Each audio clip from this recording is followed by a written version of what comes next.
The air in the cockpit always smelled the same.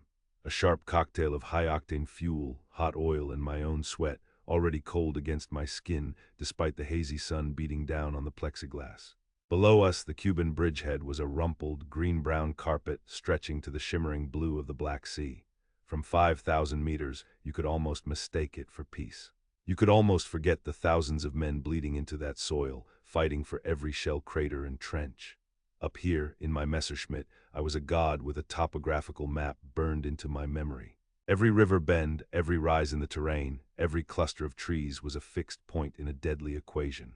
This was my world now, not the lecture halls of Heidelberg, but this three-dimensional chessboard where a moment's miscalculation meant oblivion. My Gustav Yellow 4 vibrated around me, a familiar and reassuring hum from the Daimler-Benz engine. It felt less like a machine and more like a part of my own body. I flexed my fingers in their leather gloves, the worn stick cool and solid in my palm. A glance to my right confirmed it. Yellow 5, steady as a rock, Erich. I could picture him in his cockpit, his face probably set in that same focused calm he used to have before a final exam. We'd crammed for philosophy together, whispering about Kant and Nietzsche under the ancient stones of the university library. Now we were here, trading abstract theories for the brutal physics of aerial combat. He made a joke before we took off, something dry about trading our student caps for tin helmets. A poor trade, he'd said with a thin smile. I agreed. The pay was better, but the retirement prospects were dismal. For a moment there was nothing but the drone of our engines and the vast, indifferent sky. This was the part of the flight I still held on to, the brief illusion of freedom before the killing started. Down there, the war was mud and screams.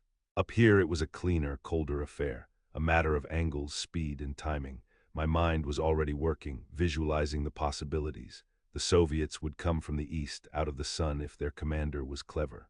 They'd likely be in mixed groups. The nimble yaks, the brutish lajijis, maybe even some of the American Aracabras we'd been seeing more of. Each had a weakness. You just had to live long enough to exploit it.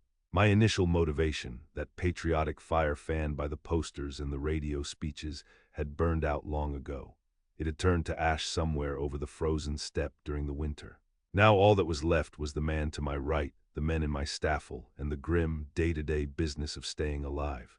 We fought for each other, for the space on our wing that must never be empty. That was the only creed that mattered anymore. Bandits 12 o'clock high, looks like a whole swarm of them. The voice of our Staffel Captain Hauptmann Frey crackled over the radio, sharp and clipped. There was no alarm in it, just a statement of fact. My eyes snapped up. He was right, they were specks at first, like pepper scattered on a blue tablecloth. Then they grew, resolving into the familiar shapes of Soviet fighters. 10, 12, no, more like 20 of them, a mix of yaks and Lavochkins. They were above us, holding the advantage, standard procedure. My heart didn't pound, it settled into a low, heavy thrum, a metronome counting down the seconds. The analytical part of my brain took over completely. I saw the intercept vectors, the potential firing solutions, the escape routes. The chessboard was set. Staffel, engage at will, watch your 6. Richter, stick with me, Frey ordered. Understood, Hauptmann, I replied, my voice sounding distant to my own ears. I flicked the gun's safety off. The small metal click was the loudest sound in the world. Then the sky broke apart. It was a ballet of unbelievable violence. We climbed to meet them, and the air filled with streaks of tracer fire, angry red lines connecting one aircraft to another. A Yak-1 flashed past my canopy, so close I could see the pilot's helmeted head turning to look at me. Instinct took over. A hard brake to the left, my body crushed into the seat by the G-force, the world outside a nauseating green and blue smear. I came out of the turn behind him, my gun sight already finding its mark. A short, controlled burst from the cannons. The shells hammered into his wing root, and a flicker of orange flame blossomed into a ravenous fire. The yak tumbled away, a dead thing falling from the sky. No parachute. There was no time for triumph, no time for anything but the next threat. The fight dissolved into a chaotic series of one-on-one duels. I twisted and turned, the Gustav responding to my every thought. My mind was a whirlwind of calculations, my body reacting before I could consciously form the commands. I checked my mirror, a reflex burned into me through hundreds of hours of training. Clear. I glanced to my right, looking for Erich. He should have been there, slightly high and behind, guarding my tail as I guarded his. He wasn't. My blood ran cold. I scanned the swirling chaos, my head swiveling, searching for Yellow 5, and then I saw him. He was 100 meters away, flying straight and level, as if on a parade ground. A single Lavitchkin was glued to his tail, smoke puffing from its nose cannons as it poured fire into Erich's fuselage.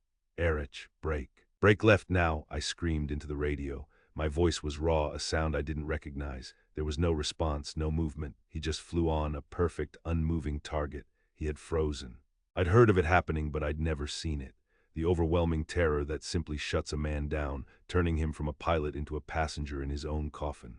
In that split second, my world narrowed to two choices, two terrible, absolute paths. I saw it all with the cold clarity of a diagram in a textbook.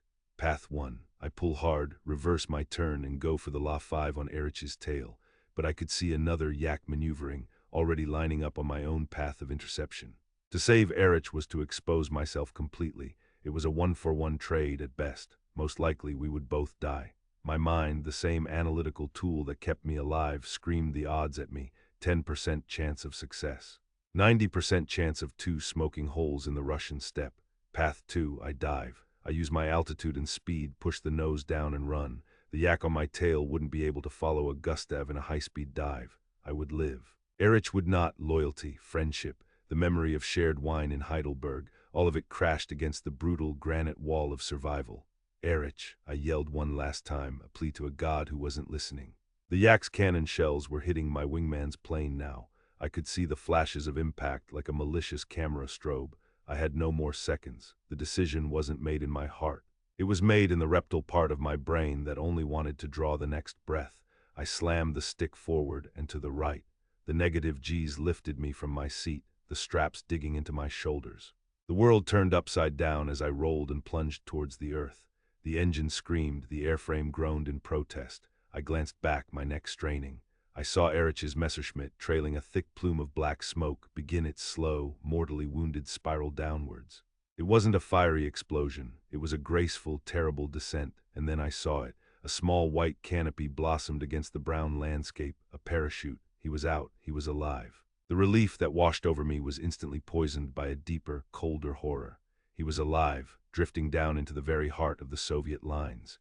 He was falling into the desolate, endless enemy territory I feared more than death itself. To be shot down and vanish without a trace, I hadn't just left him to die. I had condemned him to my own worst nightmare. The flight back to Anapa was the longest of my life. The sky was empty now. The space on my wing, where Yellow 5 should have been, was a gaping wound.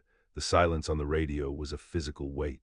I landed the plane with mechanical precision, my hands and feet performing the tasks my mind couldn't focus on. When I finally cut the engine, the sudden quiet was deafening. The ground crew chief ran up to the wing, his face full of questions. I pulled off my helmet, the air suddenly thick and hard to breathe. "Where's Richter?" he asked. I couldn't meet his eyes. "He went down," I said, my voice a dry rasp. "Parachute east of the lines." The man just nodded slowly, his expression hardening. No one asked if I could have done more. They didn't need to. I was asking myself, and I would keep asking for the rest of my life. That night I sat alone, staring at the empty bunk where Erich had slept. His copy of Goethe was still on the small crate he used as a table. I saw the engagement again and again, a perfect, repeating loop in my head. I saw the vectors, the angles, the incoming fighters.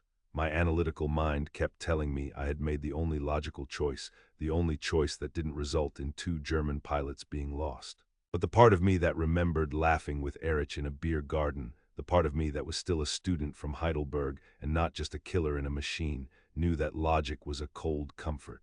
I had saved myself. And in doing so, I had lost a part of myself in that vast, empty sky over the Kuban.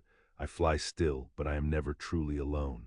There is always an empty space on my wing, a silent accusation in the drone of the engine, a ghost in the machine. These memories are heavy, but they must be shared. Subscribe to ensure these stories are never forgotten.